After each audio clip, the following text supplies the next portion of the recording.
Hello friends, welcome back to my channel game brain with Himanshi Rishi. आज की इस video में हम डिस्कस करेंगे एजुकेशन फील्ड से रिलेटेड जनरल नॉलेज के क्वेश्चंस, दैट इज़ जीके। और ये वीडियो का पार्ट 7 रहने वाला है। ये वीडियो आपके लिए बहुत इम्पॉर्टेंट है अगर आप EMRS के एस्पिरेंट है, कैंडिडेट है, बिकॉज उसमें बहुत क्लियरली मेंशन किया है करंट अफेयर्स और जीके आपको एजुकेशन फील्ड से ही पूछे जाएंगे। सो करंट अफेयर्स की एजुकेशन से रिलेटेड एंड जीके जो भी अगेन एजुकेशन से रिलेटेड कि मैं सीरीज़ चला रही हूँ। सो ये उस सीरीज़ का पार्ट 7 है। सो अगर अभी तक आपने कोई वीडियो मिस कर दी या फिर इससे पहले के पार्ट्स आपने नहीं देखे तो उनका मैंने अलग से प्लेलिस्ट बना रखी है जिसका लिंक मैंने डिस्क्रिप्शन में डाल दिया है। मोर ओवर अगर आपको EMRS एग्ज़ाम से रिलेटेड कोई बुक चाहिए या फिर स्पेशली फॉर जनरल पेपर उसके प्रैक्टिस सेट के लिए, गाइड के लिए, तो ये बुक बहुत अच्छी है जिसकी आपको पिक्चर दिख रही होगी। सो इस बुक का भी मैंने लिंक डिस्क्रिप्शन में डाल दिया। सारा ही मैंने इसका इंडेक्स के गो थ्रू किया है। सो सारा ही आपके सिलेबस से रिलेटेड है। बस ये बुक अभी हिंदी में ही अवेलेबल है, इंग्लिश में ये प्रिंट हो रही है, मेरी इनसे बात हुई थी।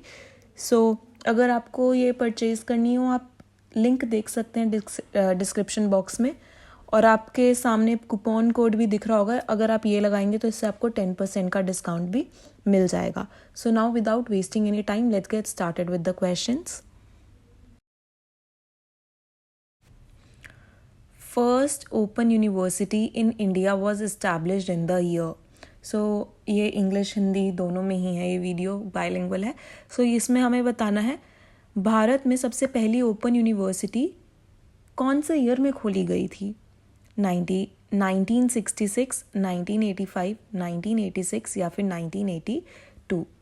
So first Indian open university जो खोली गई थी भारत में वो थी 1982 के अंदर, और ये प्रीवियस ईयर क्वेश्चन है किसी एग्ज़ाम का।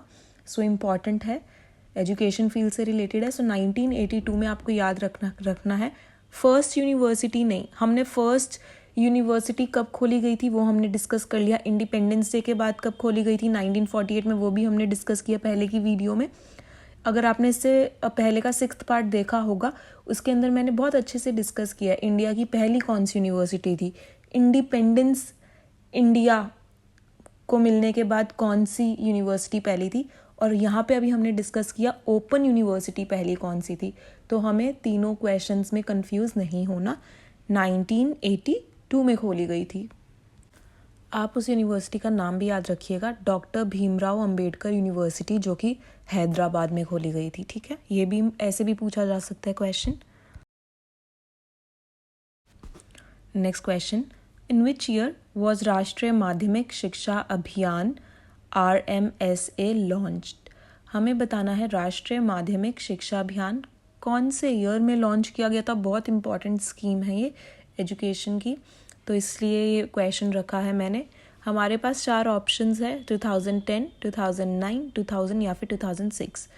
सो जो यहाँ पे करेक्ट आंसर है वो है ऑप्शन 2, दैट इज़ 2009। 2009 में खोली गई थी RMSA। फुल फॉर्म भी याद रखना क्या है, राष्ट्रीय माध्यमिक शिक्षा अभियान।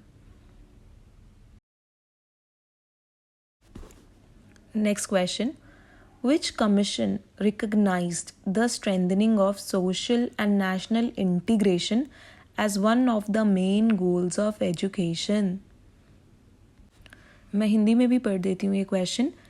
किस आयोग ने सामाजिक और राष्ट्रीय एकता को मजबूत करने को शिक्षा के मुख्य लक्ष्यों में से एक माना। सो हमें कमीशन बतानी है जिसने सामाजिक और राष्ट्रीय, जो ये 2 इम्पॉर्टेंट इंटीग्रेशन है कि सामाजिक और राष्ट्रीय को दोनों को इंटीग्रेट करना है, मिलाना है, और ये टीचिंग नॉट टीचिंग बट ये एजुकेशन का सबसे इम्पॉर्टेंट रोल है, ऐसा कौन सी कमीशन में कहा गया है। बेसिकली किस कमीशन ने एम किया है, फोकस किया है कि सोशल और नेशनल इंटीग्रेशन पे, ठीक है, सिंपल लैंग्वेज में। सो 4 ऑप्शंस है, सारे ऑप्शंस ना रीड करके सीधा करेक्ट आंसर की ओर चलते हैं. सो जो इस क्वेश्चन का करेक्ट आंसर है वो है third option, that is education commission India 1964 to 1966. सो याद रखना, ऐसे भी आपसे घुमा फिरा के क्वेश्चन पूछा जाता है कि इस कमीशन का मेन एम क्या है, तो आपको ये भी पता होना चाहिए. इंटीग्रेशन के बारे में इन्होंने डिस्कस किया था, किसकी, सोशल एंड नेशनल.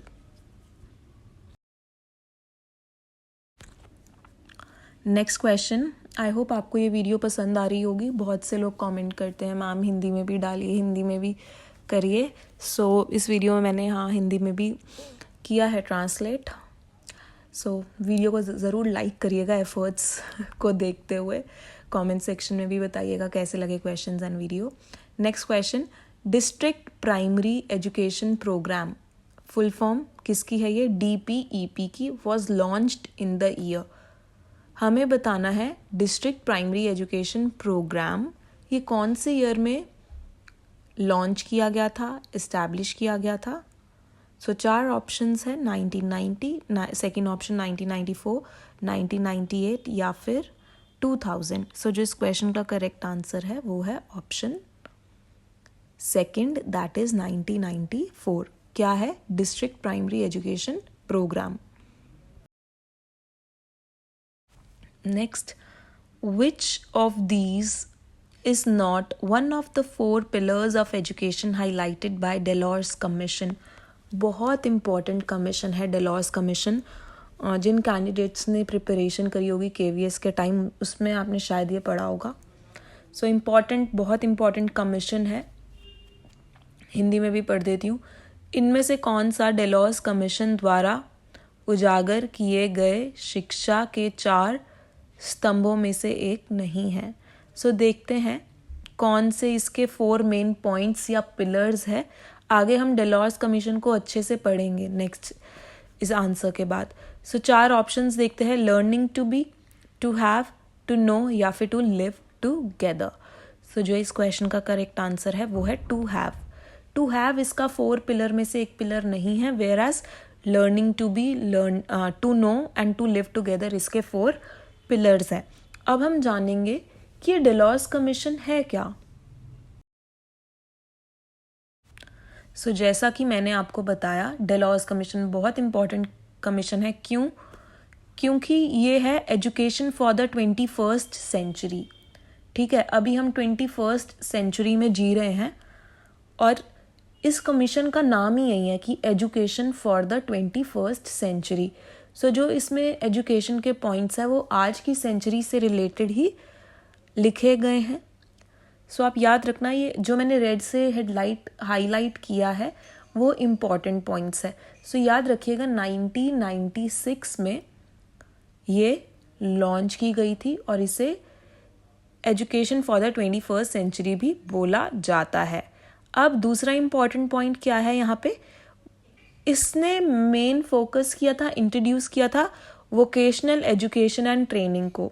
तो आपसे क्वेश्चन ऐसे भी पूछा जाता है, कौन सी कमीशन ने फोकस किया, एम किया या इंट्रोड्यूस किया वोकेशनल एजुकेशन एंड ट्रेनिंग को. तब भी आपको पता होना चाहिए डेलॉर्स कमीशन द्वारा. अब थर्ड इम्पॉर्टेंट पॉइंट क्या है इसमें, ये यूनेस्को द्वारा रिपोर्ट दी गई थी. ठीक है, सो ये इम्पॉर्टेंट पॉइंट है. आप पढ़ सकते हैं यूनेस्कोज इंटरनेशनल कमीशन रिपोर्ट. सो इस रिपोर्ट का नाम ये भी है, यूनेस्कोज इंटरनेशनल कमीशन रिपोर्ट 1996. इसका नाम और क्या है, डेलॉर्स कमीशन भी है. ठीक है, जिसने ये रिपोर्ट बनाई होगी उनका नाम होगा डेलॉर्स, तभी इन्होंने इसके कमीशन पे इनका नाम रखा है. और इसको education for the 1st century भी बोला जाता है. 1996 में दी गई थी. सो तीनों इंपॉर्टेंट पॉइंट्स है. चौथा पॉइंट क्या है, इसके 4 पिलर्स इन्होंने बात करी है इस कमीशन के अंदर. 4 पिलर्स क्या है, learning to know, learning to do, learning to be और learning to live together. So जल्दी से डिस्कस कर लेते हैं इजी से लैंग्वेज में क्या मतलब है. लर्निंग टू नो मतलब कि बच्चे की पढ़ाई ऐसे होनी चाहिए कि लर्निंग टू नो, उसको कुछ नॉलेज मिले.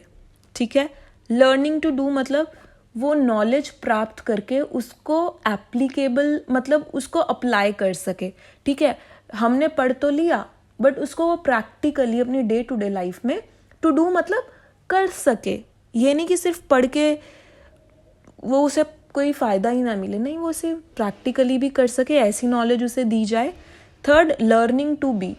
अब उसने पढ़ भी लिया, उसने उस नॉलेज को प्रैक्टिकली करके देख भी लिया, अब उसकी नॉलेज ऐसी भी होनी चाहिए कि वो आग टू बी का क्या मतलब, what do you want to be, मतलब कि वो बड़े होके जो उसकी नॉलेज है वो उसको काम दिला सके, जॉब दिलवा सके। ठीक है, वो कुछ बन सके उस नॉलेज के थ्रू। तभी तो हम इतनी पढ़ाई करते हैं, क्यों? क्योंकि हम आगे जाके कुछ अच्छा बन सके। Fourth point, learning to live together. अब सब कुछ हो गया, पढ़ लिया, काम भी कर लिया, कुछ बन भी गया, अब वो अपनी सोसाइटी में सबके साथ लिव टुगेदर मतलब सबके साथ एक हार्मनी में मिलजुल कर वो रहना चाहिए, उसे ऐसी नॉलेज दी जाए। सो बेसिकली नॉलेज ऐसी हो जिससे बच्चा कुछ सीखे, वो उसको कर पाए अपनी प्रैक्टिकल लाइफ में, वो अपनी जॉब भी उसको दिलवा सके नॉलेज, और वो नॉलेज ऐसी भी हो कि वो अपनी सोसाइटी में ढंग से रह भी पाए, हार्मनी में मतलब पीस में, शांतिपूर्वक सबके साथ मिलके रह पाए। बच्चे को ऐसी नॉलेज मिलनी चाहिए। बहुत इंपॉर्टेंट है ये 4 पिलर्स, याद रखना। ये डेलॉस कमीशन में दी गई थी, याद रखना, बहुत इंपॉर्टेंट कमीशन है ये। Next, on the basis of the recommendation of commission, the first national policy on education was formulated by Government of India in 1968. Simple सी लैंग्वेज में बताती हूँ, the first commission policy on education मतलब पहली education पे कौन सी policy form हुई थी इंडिया में 1968 में। आई होप 1968 वाली तो कमीशन सबको याद होनी ही चाहिए। बहुत इंपॉर्टेंट कमीशन है ये एजुकेशन फील्ड में। 4 ऑप्शन है, कोठारी, यशपाल, फ्रोबिल या फिर टैगोर। सो 1968 की कमीशन तो बेसिक क्वेश्चन है, पता होना चाहिए। ये कोठारी कमीशन से रिलेटेड है। कोठारी कमीशन 1968 में पहली बार आई थी एजुकेशन फील्ड से, एजुकेशन फील्ड में पॉलिसी। ठीक है, याद रखना, बहुत बहुत इंपॉर्टेंट बट बेसिक क्वेश्चन है ये। मैं मान के चलती हूँ कि इस कमीशन के बारे में आपको नॉलेज होगी क्योंकि आपने सीटेट भी क्लियर किया होगा। सीटेट में भी आप ये पढ़ते हैं कोठारी कमीशन के बारे में, स्पेशली द ईयर 1968। उसी को मॉडिफाई कर करके अब NEP 2020 बना है, इसी को तो मॉडिफाई किया इन्होंने। Next question, on which of the following Tarachand committee provided recommendation. अब एक ताराचंद भी कमेटी है, इसके बारे में आपने नहीं सुना होगा। सो हमें इस क्वेश्चन में पूछा गया है, जो ताराचंद कमेटी है इसने अपनी रिकमेंडेशन कौन सी एजुकेशन पे दी थी। 4 ऑप्शंस है, first student unrest, second religious and moral education, third vocationalisation education या फिर फोर्थ सेकेंडरी एजुकेशन। सो याद रखिएगा, जो ताराचंद कमेटी है इसने जो अपनी रिकमेंडेशन या फिर जो बदलाव बताए थे वो बताए थे सेकेंडरी एजुकेशन के लिए। ठीक है, सो जो इस क्वेश्चन का करेक्ट आंसर है वो है option 4, that is secondary education. So आज की वीडियो में इतना ही था। आई होप आपको ये वीडियो अच्छी लगी हो, पसंद आई हो, वैल्यूएबल लगी हो। पसंद आई हो तो ज़रूर कमेंट सेक्शन में बताइएगा। ऐसे ही और क्वेश्चंस के साथ मैं आऊँगी नेक्स्ट वीडियो में। Thank you so much for watching the video. Have a good day.